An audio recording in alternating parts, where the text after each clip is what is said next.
Alright guys, Fast Eddie here, and today we're gonna keep a jeans in a jeans and analyze Matthew fucking Cogburn.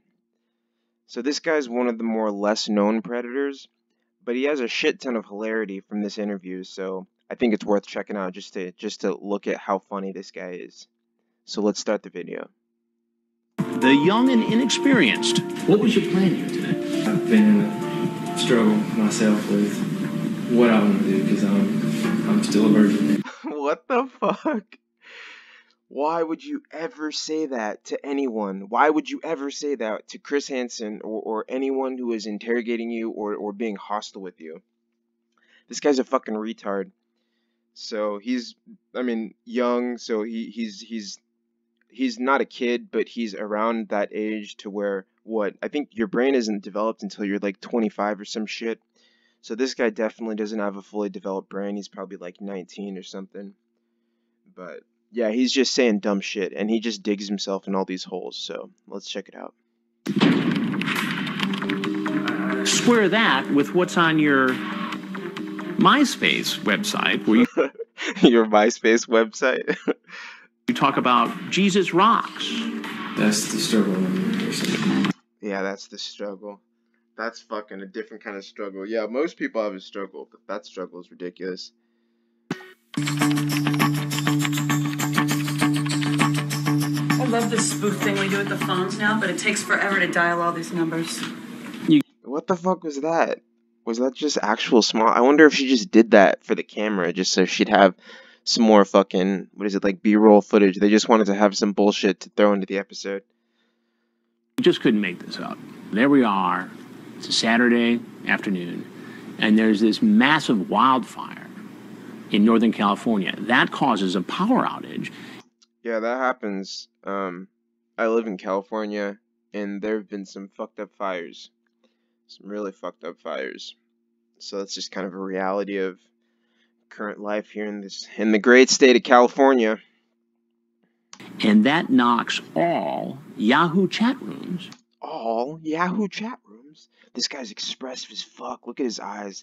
He's a fucking excellent storyteller. Chris is a fucking great person to explain shit and to basically talk. He's just great. He has a powerful command of the English language. Offline. So for like 9 hours. 9 hours. The perverted justice decoys couldn't do their jobs. Not only was that a problem for that day, it created a problem for the next day. Fuck. So I guess there's some kind of power outage that prevented the decoy, or prevented the fucking perverted justice decoys to do their thing, and it fucked them up. Let's see. Because the decoys couldn't make dates for Sunday. So this had a very serious impact on our investigation. Hey, Matt. It's Angel. What the fuck? I mean, I don't know. Like, I'm sure they could have got someone who was maybe a little bit younger. That doesn't sound like a young person at all. That sounds like that person sounds exactly the way that she looks. The person that you hear over the phone, if you were to imagine, she'd look exactly like this. So, I mean, it's pretty crazy that this fucking huge investigation, and they're using this chick to try and fucking fake the decoys out, to fake the predators out. Where are you at? After the date is made and the potential predator says he's in fact coming over, they always have a follow-up phone call. So we kind of have a better sense of when these guys are going to... That was good. You see that? The potential predator and then the follow-up phone call. See, that alliteration is on point. That's just another one of the small things that Chris does to really engage his audience. And it's effective. show up. Pibb talked to Matthew Cogburn and kept track of Cogburn as he got closer to our hidden camera house. Walking up the walk towards... Look at, there he is. So we see the first fucking glimpse of Matthew Cogburn. So what's up? So what's he got? He's got like a Saturn or something, like some kind of just a four-door sedan. I drove something kind of like that. I graduated high school in the 2000s, and I drove a car that was like a 2001 or something, so it looked kind of similar. I drove a car like that. And then, yeah, so he's a tall guy. This guy, if I remember, is taller than Chris, and Chris was a pretty tall guy. So this motherfucker, he's not Lurch, but this is one of the more taller predators, probably. He's got a white shirt, just casual, and like some fucking shorts. So, this guy is just casual, blends in. Aside from being tall as fuck, wouldn't really stand out. The door. She may not even know. Oh my god. Oh my, look at that fucking dead rat on top of her head. Door. She may. Are you fucking kidding me? They used the shittiest wigs they could find. I used to work in a pharmacy and we sold like fucking joke wigs and like Halloween costumes. That looks like a fucking thing. That looks like the kind of wig that you'd find like at Walmart in the fucking costume section. Not even open the door. All right, now back up. He's right there. Keep going. Hi, come on in. I just gotta put this. Fuck, and look at, you can really see how tall, even though there's an angle. I mean, she's just small. I think that's Emily. Either way, the decoys are always really small, so like the juxtaposition between her height and his height is kind of a trip. In the dryer real quick. Okay. Just take a seat, because if I don't put this in the dryer, it gets really wrinkled. What is she saying? Something about some laundry? Talking about folding clothes? Either way, I think she's just bringing him in. She's just trying to break the awkwardness of the initial encounter. I'll get in a lot of trouble. Come on into the kitchen and take a seat. I even made some sweet tea. Yeah, that's right. She just corrals him right to the fucking kitchen. She corrals him to exactly where he needs to be. And this shit is set up, you could tell. So, I mean, he's walking into the Sting house. There's the seat that inevitably he's going to be asked to have a seat on. You got the plastic fruit. Hanson's probably going to stand somewhere over here. I mean, it doesn't look like I don't know if he would be suspicious going into it of that particularly, but I don't know. This doesn't really look like the kind of setup that a person would have if they actually lived there. Like I haven't been in too many homes that look like this one fucking bar stool here. It just doesn't look lived in. Cogburn wanted a blonde, and Emily isn't naturally blonde. So there we go. Okay, so there we go. So we had to improvise and go to fucking 99-cent City, and we had to get the cheapest wig that they could find to save money. and come up with a blonde wig for Emily to wear to be seen at the door when Cogburn shows up. Did you have a hard time getting here? Oh my Well, god. the road that I was looking for didn't show up. My fault with the directions. No. I got directions off my computer. Oh, what is that? Senta guy? Scent guy? Oh, Central Georgia. So he's screen name Central Georgia guy 04. So we can't really gain that much information just from his screen name. That's kind of like a generic one. That's not like fucking can I rape you anally? Some of these guys go out there with like specific sexual ones. This one is just some average bullshit. He was probably going to normal chat rooms too, like fucking sports chat rooms and shit as well.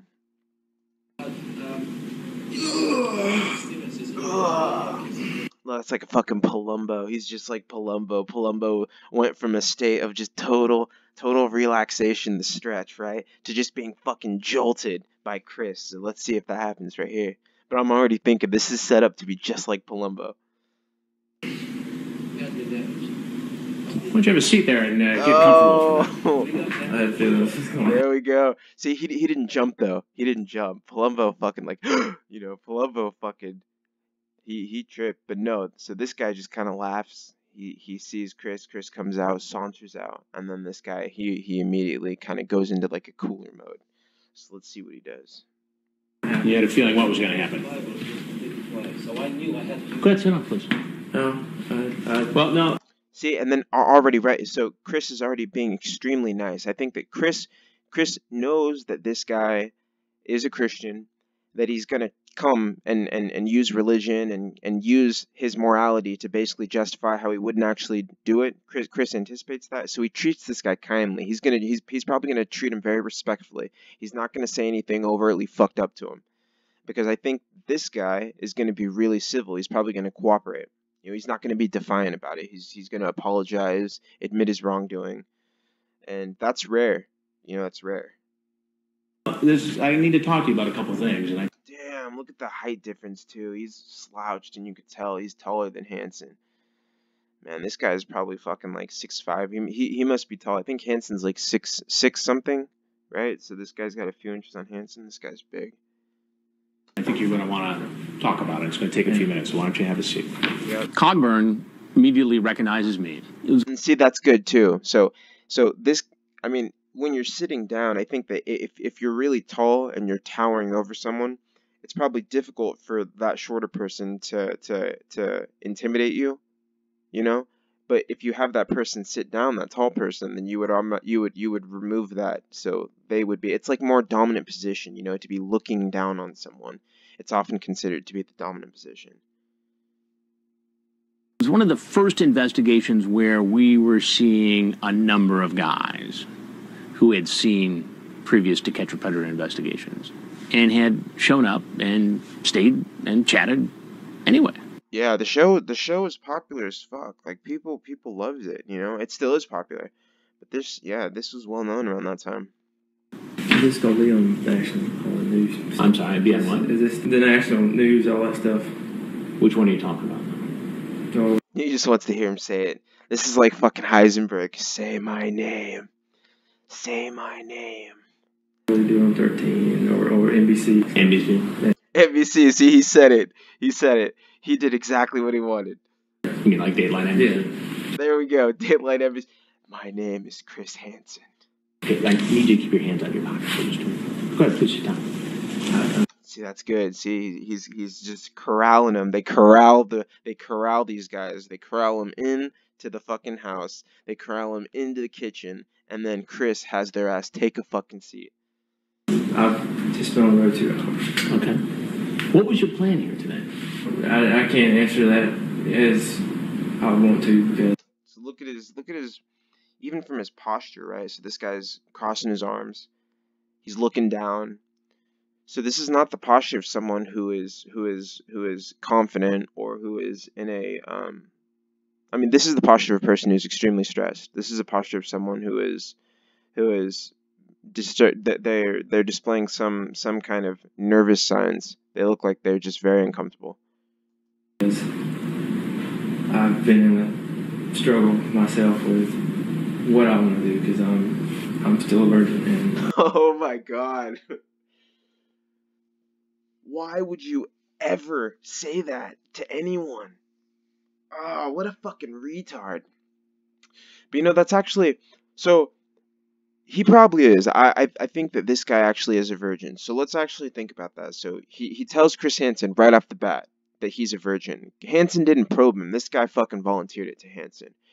So when you do that, he knows that he's on NBC's To Catch a Predator. He knows that he's being filmed right now. And he basically tells all of America that he's a virgin. So he does that, but in doing that, he insulates himself from the accusation that he's done it in the past. So when Chris Hansen always asks, "Have you done this before? You look like you show aptitude for this kind of shit." No. So Cogburn has the excuse. He has the defense that I'm a virgin, therefore I have definitely never done this with any other minor. So I mean, I guess it's a double-edged sword. So I mean, it prevents him from getting that accusation. It shields him from that. But the cost is that he looks like a fucking retard on America, for all of America to see. I just, yeah, I think it's stupid that I did this. How old are you? I'm 22. 22. Yeah, 22. Wow.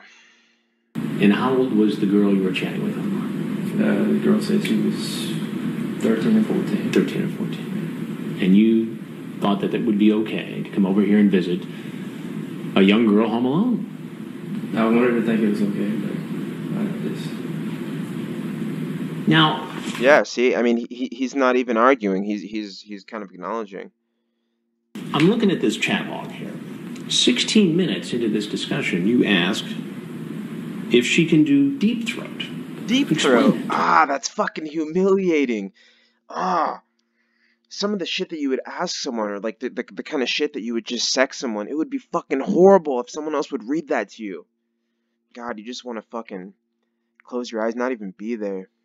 No reason to explain. No reason to explain. How do you feel about sex? There's no reason. You on birth control, or are you sticking with condoms? Yeah, that's right. See, all these fuckers want to know if they could bust. Okay, if you're gonna do this stupid, sick shit, why would you not want to use a condom? Why would you even risk it? Even if the chick says that she's on birth control, how do you fucking know? You just met this chick over the fucking internet. And if you got her pregnant, that would be fucking evidence that you certainly engaged in sex with a minor. Like, it's so fucking retarded. These guys are fucking idiots. They just are. They only think, but they're. I guess that's kind of the curse of being a man, right? But fortunately, I don't have to deal with that kind of impulse, right? But man, these guys are just fucking idiots. They're fucking stupid. Here's a guy, looks like the kind of guy anybody would be, happy to have their daughter date. Yeah, no, he does. You look at his MySpace page. He does. His hero is God. His motto is Jesus rocks. So if your hero is God, like according to the Christian religion, like in Christian theology, there's the Holy Trinity, God the Father, God the Son, God the Holy Spirit. Wouldn't it make more sense for your hero to be God the Son, like Jesus, basically? Because like a hero is someone that you want to emulate. I'm just not even. I don't even. I mean, I get what he's going. Like maybe I'm just thinking into this too hard. But I mean, philosophically, like, what is he specific? Like, what about can God be a hero? Like, is that even possible? Like, what does it mean to be a hero to someone? What does that mean? I think it means that it's someone who's admirable that you want to emulate. But fuck, I don't know. You got toys? Yeah, right. Come on, dude. This is fucking like 2004. Where the fuck would a decoy get toys? This is like, I mean, like now you have people who are like, you can go on Amazon and get all your fucking all your dildos and butt plugs and shit, shipped to your house. Back in the day, it was not that hard, or it was not that easy. It was a lot more hard. So people were not getting. This guy's a fucking retard. Is there a need? Well, I want you to square that with what's on your MySpace website, where your MySpace website. Look at right there. You see it. Jesus rocks. Jesus rocks. Yeah. Yeah. Let's go to the Creed concert. This guy's a fucking idiot. Talk about Jesus rocks. That's the struggle in there. In Heroes, struggle. God, duh. We're gonna do this too. Oh, what's he doing? Is he leaving? Fuck, he's gonna pull a Greg Conley. He's gonna fucking bolt out. See, he's doing like a casual walk. Look, Chris is like, where are you going? Wait. He's all, wait. Well, you need to know that I'm Chris Hansen with Dateline NBC, and we're doing a story on adults who try to meet teens online. If there's anything else you'd like to tell us, we'd like to hear it. Otherwise, you're obviously... Oh, here it comes. This guy has a fucking a classic line, and he's about to tell us all right now. Free to be on your way. As I'm finishing my conversation with Cogburn, I asked... This is fucking gold. If, there's anything else he'd like people to know. He turns and says... Be careful. Keep your jeans in your jeans. Keep your what? Jeans in your jeans. Jeans in your jeans. That's your advice. And it took me a few minutes to figure out what he was talking about, but he meant jeans as in DNA matter. DNA matter? In jeans as in pants. And it's his clever way of saying, don't get yourself in one of these situations. Yeah, no shit. God. And it's funny because that phrase, keep your jeans in your jeans, that sounds like something that an old person would say. That sounds like something that like the cool youth minister would say at a church, like to try and like warn young people to kind of keep it in their pants. Like that's something that you would say if you're trying to be like kind of hip to the young kids. Keep your jeans in your jeans. This guy's a fucking idiot. Oh, look, there it Get on the is. ground. Get down on the ground. All the way there. Oh. Down. Matthew, how'd it go? That's right. See, look at that. You start off the day, you wake up, this guy might live with his parents or whatever. You're doing your thing, you're chatting, you show up to the decoy house, and you fucking wind up here, and that's life. There are consequences to actions. So this guy, he had no idea, you know, or maybe he did. He was familiar with Chris Hansen, so maybe he thought, but he didn't, you know. These guys, if they actually thought that it was going to be a sting, they wouldn't fucking show up. So even if they know, they might think and they might just, you know, convince themselves they're being paranoid. But if you really thought it was a sting, you wouldn't fucking be there. At the house today. I'm just curious. I pulled up in front of the house, like she had said, and got out, and she was coming out the door, and I saw she had a wig on. I was See, exactly. So what the fuck, right? So he already knew. like, this is odd. I mean, I had a little bit of suspicion before I even got there. Did you engage with the gentleman that talked to you? Yeah. What happens with that? I don't. What an idiot too. This guy, of course. Would you like to? You have the right to remain silent, right? So in the United States, and this guy chooses to waive this right and fuck himself in the ass.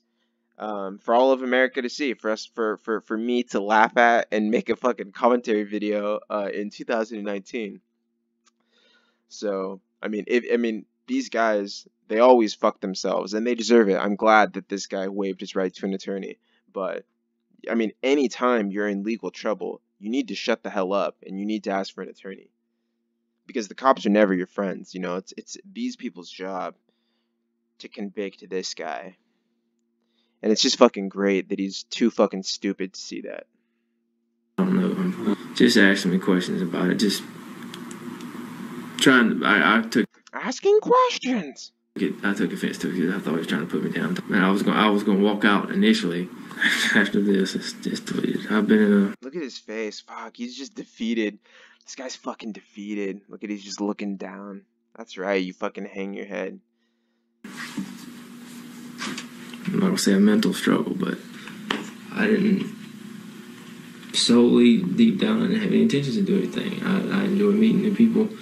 Shut the fuck up. Bullshit. You didn't have any intentions. And as weird as it sounds, I've been able to talk the way I talk, and It's just talk. this is my punishment. I'll let go.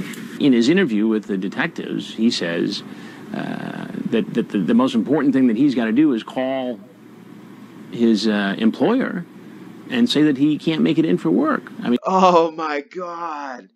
God, that would be the worst fucking phone call. on almost every level, he seems like a diligent kid, but for this behavior online and the fact that he showed up Well, he had a lack of judgment. to have this date. You say you're a virgin? Yes, ma'am. It gets pretty graphic here. See, how fucking humiliating. I bet you the detectives coordinated that too. You have the female one ask him that. God, this guy's so fucking... Man, that's going to be so intimidating for him to have this female detective kind of just like reading that. Yes, ma'am. Yes, ma'am. It gets pretty graphic here. Of course it does. This is my dark side. Your dark side. Well, we all tend to have one of those. Hey, and it can be overcome. This is It's good. Throw in some optimism, sow some seeds of hope. my It's a slap. hurdle. It's a hurdle. Well, this is my slap in the face to wake up and stop. I mean, I don't know what to say. Oh, what does it say? What does it say? Matthew Cogburn was convicted of criminal attempt to commit child molestation, criminal attempt to commit sodomy. He was sentenced to 4 years in jail with 16 years of probation. This guy wanted the decoy to suck him off, huh? Man, I bet you it was that, or was he either trying to fuck her in the ass? But it was probably the suck off thing. But it would be interesting to see Mr. fucking religious what kind of sodomy he was trying to commit with this minor. I guess he missed the sin of Onan lesson in Sunday school. Look at that. Oh, it's fucking great. It's fucking great. Let's see if we can just see that one more time. Oh my god, it's fucking awesome to see these fuckers get what they get coming. Alright guys, so that was Matthew Cogburn. Until next time.